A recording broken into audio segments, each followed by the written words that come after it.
Hello, everyone, and welcome to the brand new Dream Design Podcast, or the Designing Your Dreams podcast, depending on how you look at it. So sorry that we are a little bit late today. We had some technical difficulties with the tech, right? Because what kind of technical difficulties could you have that don't include tech?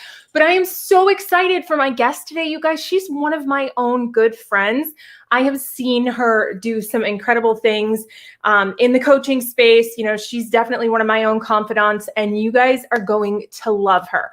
I will be right back with Nancy English right after this.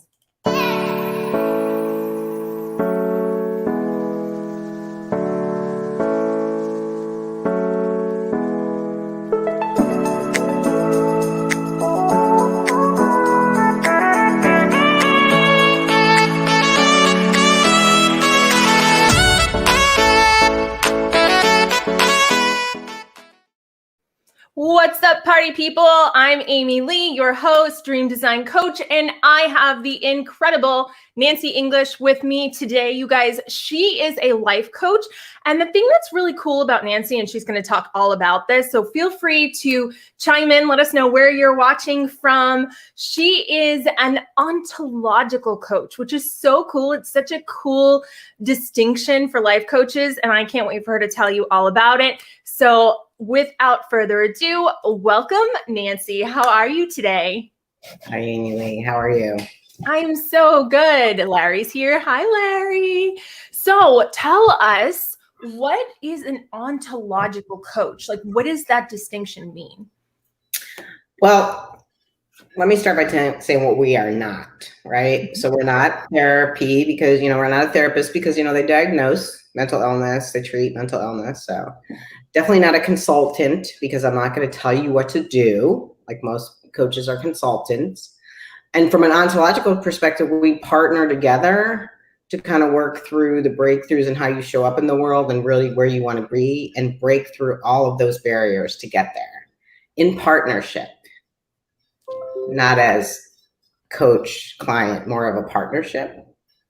Okay, so it's kind of like you're on even ground. You're understanding that you work with the person, not for the person, and they don't work. They're not being coached by you. They're being coached with you.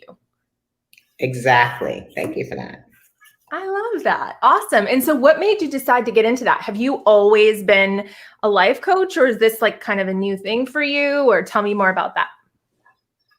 Well, I can tell you my little story. So in 2016, I was doing real estate, and I was just struggling. Like, I went through all my savings, all my 401k, like everything. And I was just struggling so much to make money because I was in corporate America, I was used to making six figures, right? So I lived that way as well. So I was like, I was on food stamps. It was awful. I was trying to survive. And one day I was driving home from one of my brokerages, and I couldn't get it for sale by owner. I was like, this is crazy. And I'm telling you, there was a second there where I was like, I just want to drive off the bridge. Yeah. And I knew there at that point that there was something else I needed to do. And then obviously I got, went to therapy, obviously, and got on some meds because, I was suicidal. I couldn't handle it. But I started working with this coach, and within 8 months after going through all that, I was off all my meds. I was crying after 3 years. I started making really good money. Like, everything changed because I got rid of all the breakthroughs. Okay, and you can say it. all that stuff. So, yeah, it was great. And then she's like, can you be a great coach? And I'm like, really? She's like, yeah. So then I went to the coaching training program, and there I am today, 2 years later. I love that. And so you went from, so you're still doing real estate though? Yeah, I do some real estate. Mm-hmm. Yeah. But I do multifamily investment. Yeah. So do you find that the pace of real estate is different from the pace of life coaching? Well, I think that the concept about, getting investors or getting clients are kind of the same when you're a business owner. Mm-hmm. You have to put yourself out there. Mm-hmm. With real estate right now, here in Florida at least, it's so hopping that it's crazy. I don't know if they're necessarily the same, but like in coaching, you have freedom, right? To make your own hours, to coach who you want to coach, work as hard or as less as you want. in real estate, you can kind of work as hard or as less as you want, but you have to kind of work 24/7 if you really want to make 6 figures or more. So Yeah, there's a my difference. mom is a real estate agent, and I remember growing up, like sometimes she'd be like, "I have to go write an offer." I'm like, right now? Like we're at the mall, like we're shopping," and she's like, "I know, but I have to like," and I'm like, and I remember going and putting in like MLS listings with her with that big long piece of paper that you have to like fill out. You know the one I'm talking about? It's like this long, and you have to like do all the things. Yeah, so you're absolutely right. And so I didn't mean to cut you off either, but this kind of like rolls into my next question, which is in your business, like, and I ask everybody this, but like in your business, like, you know that we always talk about dream design, right? Like designing your dream business, your dream life. So what were some deal breakers of things that could not exist in this new thing that you created? And what were some things that you were like, this absolutely has to be part of it? From a like coaching business, like I could absolutely not, I think there's some certain criteria with age range. I don't really want to coach, anybody that's younger than 18. But I like, guess why wouldn't you want to? Oh my God. because I mean, there's a lot of, the minds of a child has not grown, I guess, until you're like 24. So there's like some psychological thing. So, Right. No, I was just being funny. I was trying to be my best Valley girl. But some of the things that I will do, right? I'd love to coach people that have like emotional people. Mm-hmm. They're my favorite. Mm-hmm. Like people that are all in their emotions. So they're the ones that are probably my most favorite. Mm-hmm. They have the biggest breakthroughs because they have more of the willingness than somebody that's really hard and not connected. Mm-hmm. So yeah, I don't know if I answered your question. No, you did. You totally did. There are no right or wrong answers. This is all about you.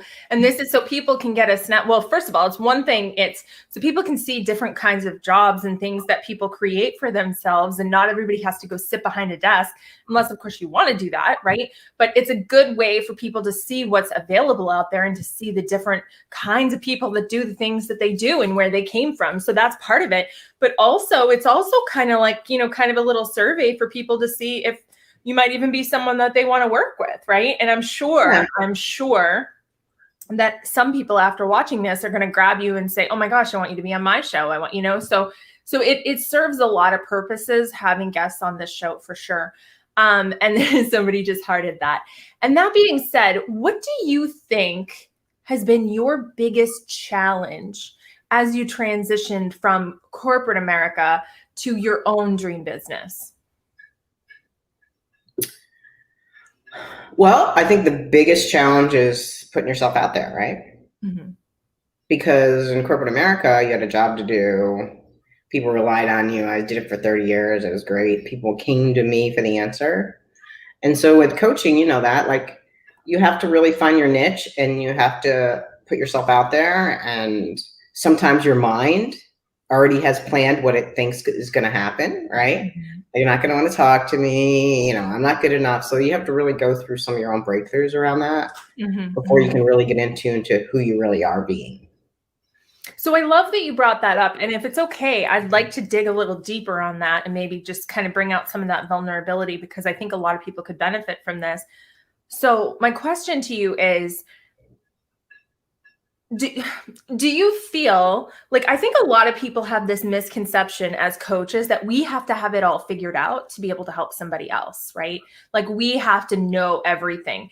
And so I'm just curious, you don't have to give me examples, but do you feel like even at your level and doing the work that you do you feel like you still have your own personal things that you work through and professional and personal development still? Yeah, I mean, we could talk about relationships. I mean, obviously, we can think of the pink elephant in the room, what's behind me. Oh, we're going to talk about that. Yeah, so I think relationships, I mean, I certainly coach people on relationships, but it's more about who they're being with the relationship. I mean, most people show up the same. Mm-hmm. So romantic relationship probably is the one that stumps me all the time if I want to coach somebody that's going through relationship issues. But it's really just about how you're showing up. And I think that if people really, really kind of get in tune with themselves, they'll realize that you're showing up the same in every relationship. Mm-hmm, mm-hmm. So tell us about your lovely mural. I know why it's there and I know what it's for, but I want you to kind of walk us through some of the things that people, hi, Sheena, some of the things that people, might not know about you or things you want to share. I would love for you to take us on a little field trip of Nancy. That would be awesome. Sure. Well, obviously, I belong to the Alphabet Mafia, LGBTQIA now. Yeah, you talked about that the other day. I was like, wait, what? I'm sure there's another alphabet at the end of it. Obviously, if you look at the background. So this was a mural that I put up because we were going through the relationship module in my leadership training. So I am training coaches to go through and be an ontological coach like myself. So this is just something to show what I believe relationships and romantic relationships represent for me. And obviously it's same sex, as you can see, girl and girl, girls everywhere. So that is my thing. Mm-hmm. Yeah. Is that all? Well, I mean, I'm going to get vulnerable. What do you want to know? No, I just mean, I didn't know if you were going to tell us about more of it or there's a lot of different pictures. I didn't know if you were going to, because you just pointed at the one with the girls in the bed, but so you want to get married, right? Like you. Oh yeah, I definitely want to get married. See, marry. I'm trying to go the other way. Marry her. I'm grateful. Like love is love. Like the two chicks in the bed. This is all representation of like what I am creating. We did my dream board, right? Like, so what I'm creating for her to come into my life this is just a small representation of what I'm manifesting. So ladies, Nancy's single. So if you're interested and you're awesome, just know that you have to go through me first, because like I said, we're good friends. So anybody who's interested, you're going to get the AmyLee test, just so you're aware. That's so good. I love it. So I mean, I never want anyone to feel like it's all about something, but do you feel like being a person who is, as you said, the alphabet mafia, because I'll mess up the letters if I try, LG, all the other things. It's like pi now, right? Like remember pi was just 3.14 and now it's like 3.1456, blah, blah, blah, blah, blah. Like it's just going to be the whole alphabet eventually. But, as you know, has that been something that you've struggled with in your business, or is it something that you feel like at this point is just kind of there? Well, I think that we've come a long way. I mean, I didn't come out until I was in my 30s, so there's hope for you. I'm kidding. Yeah, so I think, I think what I see now, which I don't necessarily understand a lot about, which is people that are they, them, or non-binary. Like, I don't really understand that now. And also don't like to put labels, but at the end of the day, like, I'm definitely a lesbian. So I'm okay and I'm confident with that. So there's a lot of struggle, like people and kids are going through transitions so early now and like before they even hit puberty, really. So there's a lot of struggle there. And where I really feel like empathetic is like the parents that are going through that and really making those decisions. That's got to be really hard to not know if it's, like if it's okay. So really to kind of, I mean, your kids are growing up, so you don't know what's going to happen. That's got to be really hard to. I'm glad you brought that up, because I'll be completely vulnerable. I think that, 10 years ago or 5 years ago, if the thought of one of my kids being something different probably would have upset me to the point where I would have worried about them and the way that society would have treated them and how hard their life would have been. I don't feel that anymore. I have teenage stepdaughters who are very, curious. Sorry, girls, if I'm calling you out. And I'm like, that there's enough acceptance in this world at this point where I don't have that, oh gosh, that's a mother's worst fear thing, because I feel like there's so much acceptance about that now. It's so mainstream and there are so many people that are living that lifestyle that I don't necessarily, I mean, obviously in certain pockets, it's not that way, But I would hope that if my children were of a certain orientation, they wouldn't go seek out those places to hang out, right? It's like, I'm Jewish and I'm not going to go hang out in, a city full of Palestinians because I'll probably get murdered, right? Like it's nothing, it's like there's a safety aspect of that.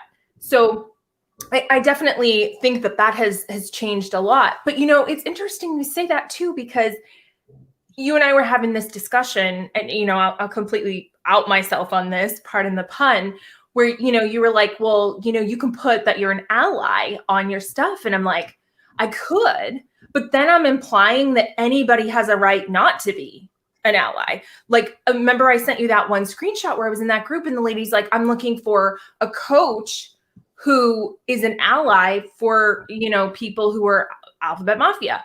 And I'm like, how could anybody not want to work with someone? Because that, it doesn't make sense to me. So I feel, and this is just my opinion, but I feel like when you say, I accept this, you're implying that there's an adverse to that. And I just don't think that that's, I think, I'm never one to force anybody to do anything, but behavior wise, I think everybody needs to treat everybody like a human.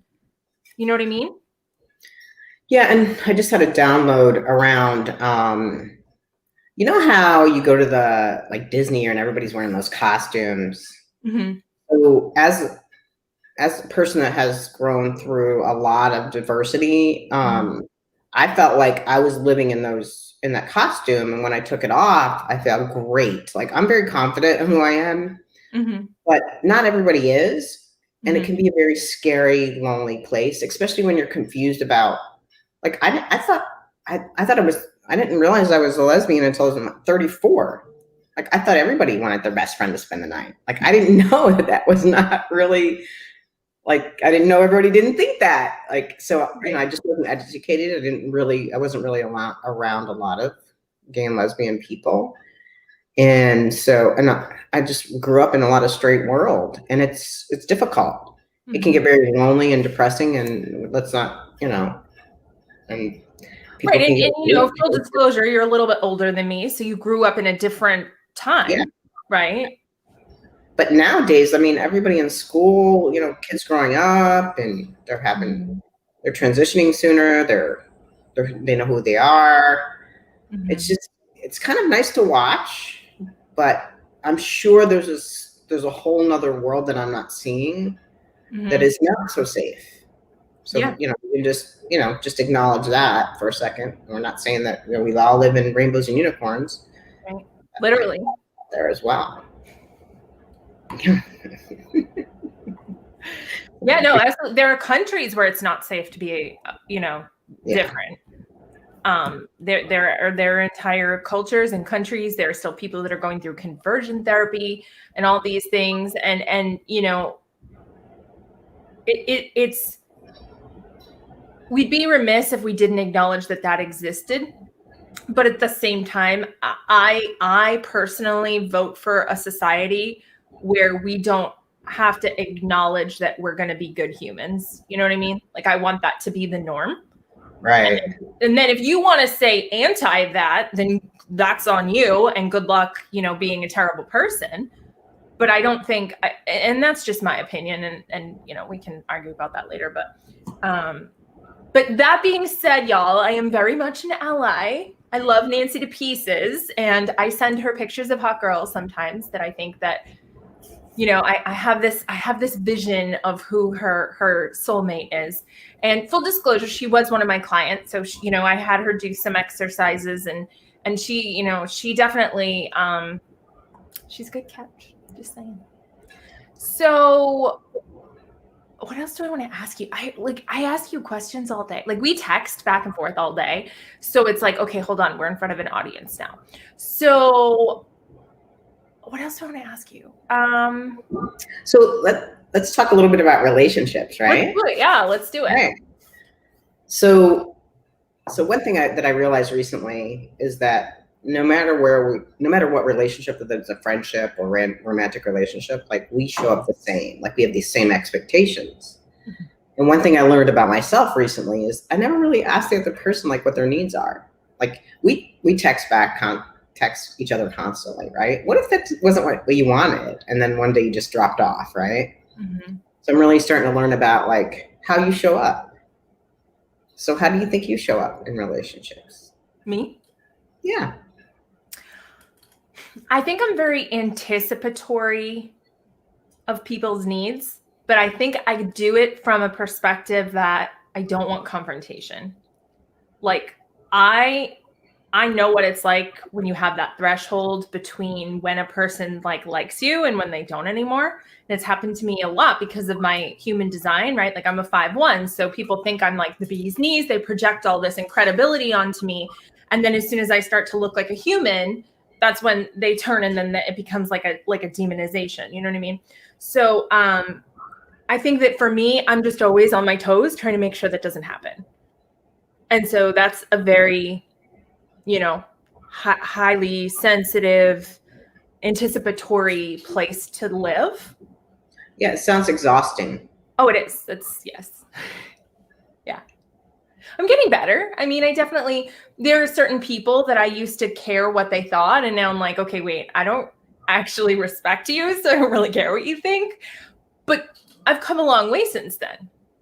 And I think for you, I mean, just from my experience, I think you're very much the same way, where you're very anticipatory of somebody's needs too. Maybe not necessarily for the same reason, but would you say that that's an accurate statement?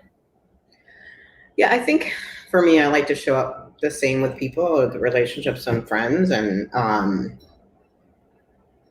the thing that gets me is when they change it, like the relationship changes out of the blue. And then I think, well, I'm a great friend. Why are they changing it? Like, why haven't they called or text, or they haven't, like, a couple days have gone by, like, what's going on? So that's where I realized, like, I show up the same. Like, if we're texting every day and then you don't text me, like, what's going on? And on the other side of that, like, you'll text me and I'll be like doing something, or I'm in the Clubhouse, or like that one day you sent me a voice message and I was like, okay, I can't listen to this yet. But because I couldn't listen to it, I felt like I couldn't comment because whatever I was going to say should have been about the first thing. And I couldn't do that yet. So it was like halfway through the day and you're like, are you mad at me? And I'm like, no, like, oh my God, I was going to get to it. And like, it was like 2 minutes and I was going to do it. And like, but it's so true because, you get to this place where you're like, oh my God, like, and you're thinking, or like when people are typing and you get the dots and then they back up. Like, you ever had someone leave you, like, where they like were gonna type to you and then they went and did something and you think they're writing this paragraph and then it never comes through? Or they do write the paragraph. Oh, I'll tell you what, I've made my husband read paragraphs before. Like, okay, just tell me so my new thing is that someone will, try to like vent to me about something someone did and they'll try to read me the exact information. And I can't do that anymore. Like, energetically, I'm too connected to whoever that is. And I will just hate them for you. So like, you just got to give me like the bait. Like, I can't even, my husband will tell me like what, text from his ex-wife. And I'm like, I don't want to read it. I don't want to feel the energy of it. I just want you to give me, she's not going to let you get the girls this weekend, or, she's mad about whatever. Like, I can handle it from like a empirical perspective, but I don't want to get into the like minutia of the energy. It's like watching the news. Mm-hmm. Yeah, just don't do it. But don't we as humans, like, we collect evidence when we're in our friendship, like they didn't text me, or I think they're mad at me, and we just go into this like evidence collecting. We just use it, like, they don't like me, look at all the stuff. Or we do the opposite, like, I did this and this for this person, but they're not like loving me back. Yeah. So yeah, and then we get resentful, right? And it's like, okay, are you only doing that because you want a response from them, or are you doing it because you love them? And so then we get into this codependent relationship, and not you and me, by the way, but where all of a sudden, it's like, well, wait, you didn't reciprocate. Well, did I need to reciprocate, or were you doing it because you wanted to give me the love? Right. And that's where it gets kind of tricky. Yeah. At the end of the day, everybody just wants love, right? Self-love, love from others, and just acceptance. Yeah, I completely agree. Okay, I have a question now. Okay. So walk me through this ontological thing. Like somebody wanted to sign up with you and they've never worked with an ontological coach or a life coach for that matter. Kind of give me like some idea of like what kind of things you might work on with them.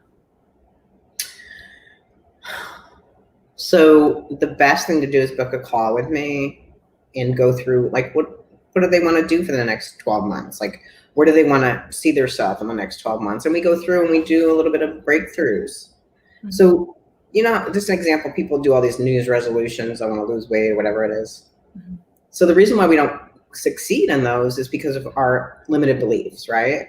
After a while, we start letting our limited beliefs come in. And so we really just work together to break those up and create from a different place of possibilities. Mm-hmm.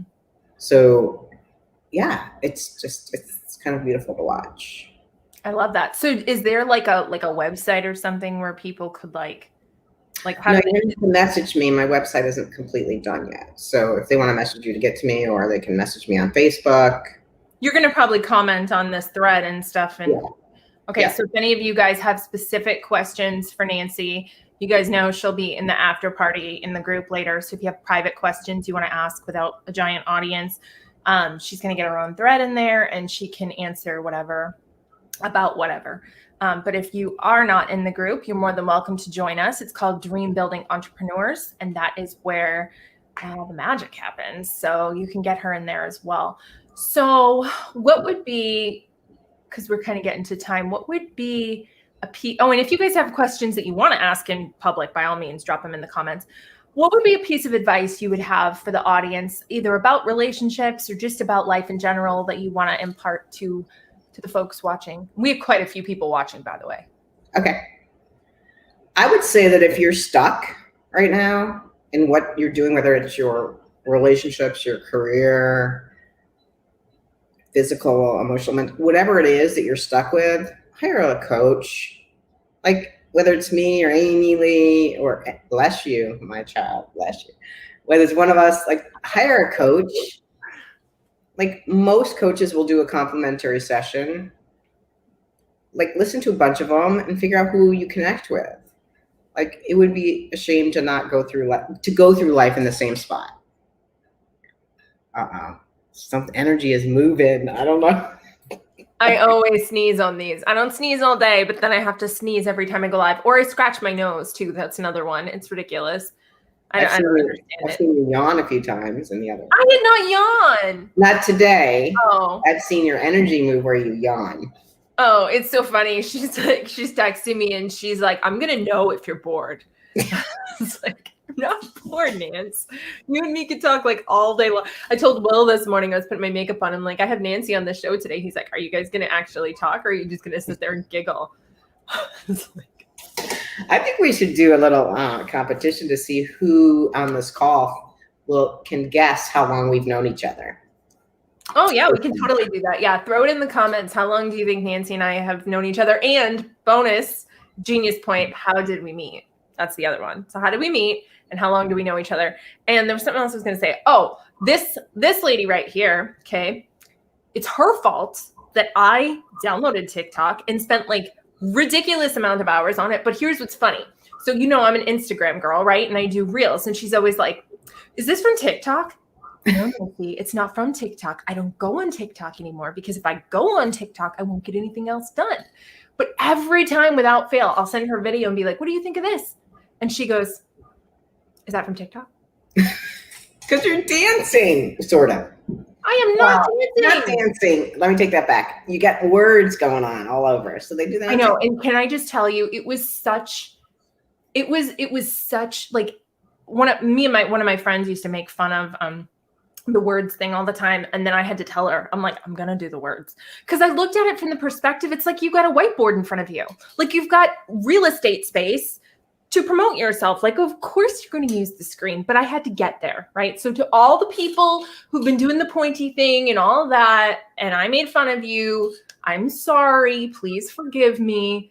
I love you. Thank you. I think that was out of order, but whatever. There was Ho'oponopono in there. So Sheila says 6 months and Clubhouse. Okay, hold on. I don't actually, I know, not Clubhouse, but I don't know how, do you know? Put it in the private chat. I do. I calculated it this morning. Oh, we'll put it in the private chat so I can see it. Okay, so no, that's wrong. What else you guys got? Okay, hold on. Oh, okay. Cool.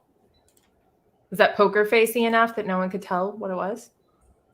I mean, I guess there's a... Is Clubhouse been around 6 months? Yeah. No. Nope. We're on different channels on TikTok. No, we're not. Not thanks to you.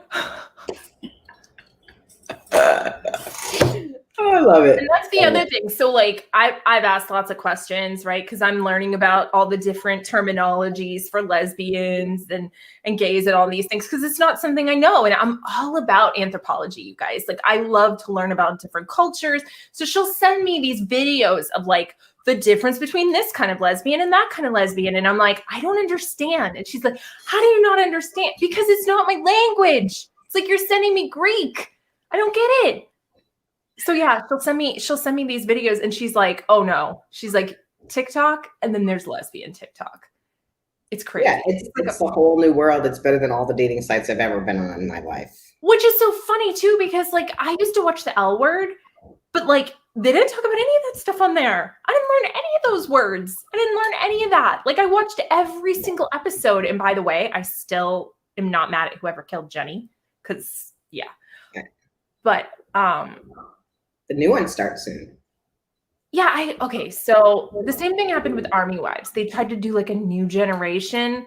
I am like a purist. I need the original of the original. Like I don't do these like knockoff, oh, we're new and it's different. No, I don't care. I don't know you. I don't want to know you. I'm the girl that like hates whoever the new doctor is on Doctor Who. And then it takes me like until they're finally like not the doctor anymore for me to like, okay, yeah, I guess they're okay. And then like when they're actually gone, I'm like, he was way better. Yeah, I think the Doctor Who's your generation. I didn't watch that. Why is that my generation? It was from like the 50s. It was from like the 50s. Well, I mean, now they have a Doctor Who, right? I don't think so anymore. Okay. I don't know. I don't think, I don't know. I haven't watched it in a long time, but we actually named our dogs after that. Sheila's generation, see?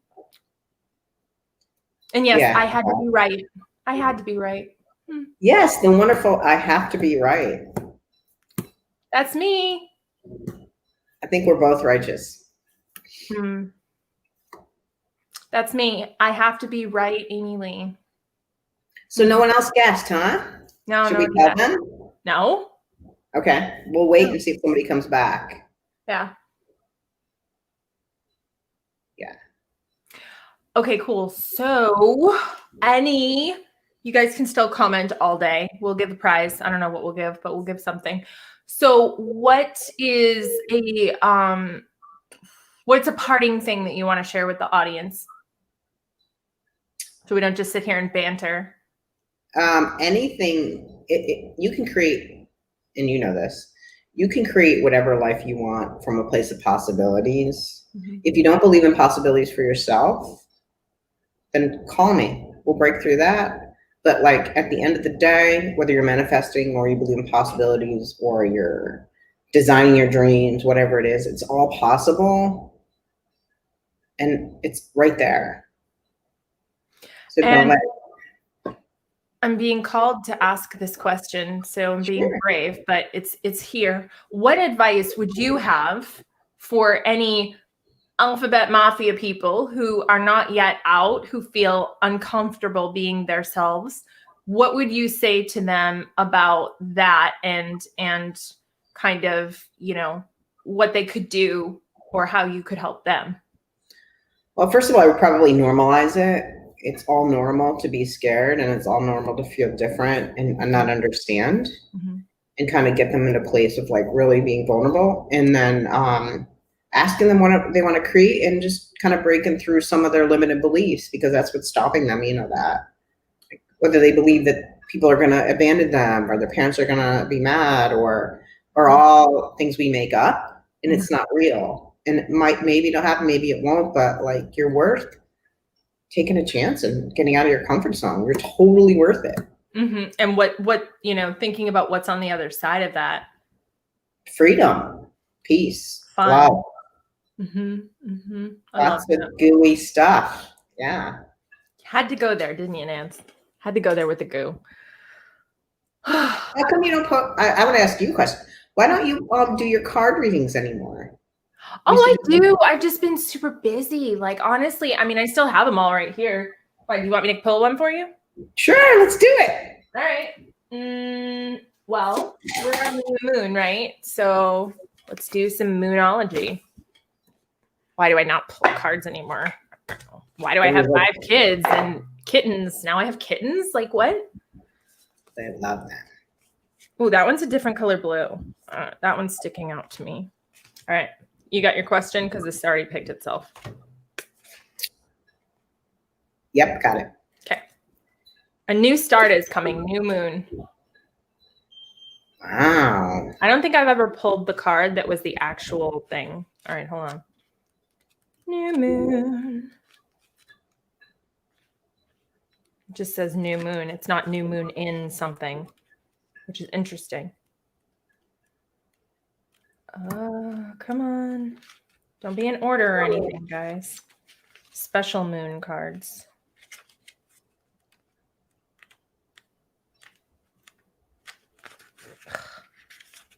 Maybe I'll have to text it to you because I'm taking too long. Hold on, let me try one more. You're good. Oh, here we go. All right. There is a yes coming your way. This is one of the most auspicious cards in the deck. It's totally positive and suggests something new and exciting is developing. The situation you're asking about is blessed and you are on target to achieve your goals. The message from the universe is that you're starting all over again in some way, be that on a new or better course, or just feeling more positive about achieving your desired outcome. If you've been feeling stagnant, this card reminds you that life goes in cycles and you're moving into a new cycle now. This is the time to wipe the slate clean. If the situation you asked about has become toxic, either that will clear up or something totally new and fresh is on its way. Attuned to the moon. I'll see it when I believe it. Perfect. The source is with me today. I feel like that's something that I've been saying to you for a while, but it's fine. It's fine when source says that you believe it, but when I say it. You're my biggest fan. You know, I love you to death. I don't know. That one's pretty big, but yeah. All right. Awesome. Well, as much as I would love to sit here and chat with you all day, I'm sure the audience has things to do, people to see, places to go. So Nancy, thank you so much for being here. Thank you for being brave and stepping out of your shell and getting out here, you guys. She's available for coaching. She's available to write articles. Wink, wink, Veronica. She's available for podcasts, all that good stuff. She's an incredible coach. And she doesn't give herself enough credit for how truly powerful she is. So thank you, Nancy, so much for being here. We love you. And I look forward to having you on the show again. Sheila says, great call, ladies. Yay. Bye. Bye. You guys, that'll do it for another week here on the Dream Design Podcast. Until next time, may you be happy, may you be healthy, may you be safe, and may you be at peace. Namaste.